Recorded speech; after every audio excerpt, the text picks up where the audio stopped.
we're going to use a bead company example to build algebraic expressions. There's a mail order bead company that sells beads for $10 per pound. And the shipping for this is $7 for any amount of beads. Let's make a table for the total cost. If a customer orders 1 pound of beads, then the bead cost is $10 times the 1 pound, plus an additional $7 for shipping, so 10 times 1 plus 7. For 2 pounds, the total cost is 10 times 2 plus 7. 3 pounds is 10 times 3 plus 7. 4 pounds is 10 times 4 plus 7. And finally, 5 pounds is 10 times 5 plus 7. Now, let's define a variable. Let's let P be the total number of pounds of beads ordered. Then our total cost in dollars, we would multiply 10 times that number of pounds plus 7.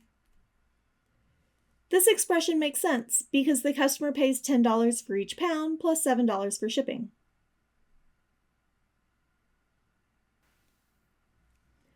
Now let's look at a different situation. The bead company earns $4 for each pound of beads that it sells. The company also has a weekly expense of $500, no matter how many beads it sells. Let's fill in a table to look at the profit that this company would make. If this company sold 100 pounds, then it would earn $4 for each of those 100 pounds. But they would still have $500 of expenses, so 4 times 100 minus 500. If they sold 200 pounds, 4 times 200 minus the 500 in expenses. For 300, we have 4 times 300 minus 500. And for 400, we have 4 times 400 minus the 500 in expenses. Now, let's define a variable for this one. We'll let P be the number of pounds of beads sold in 1 week. Then our profit, we would earn $4 for each of those pounds, minus the $500 we need to spend in expenses.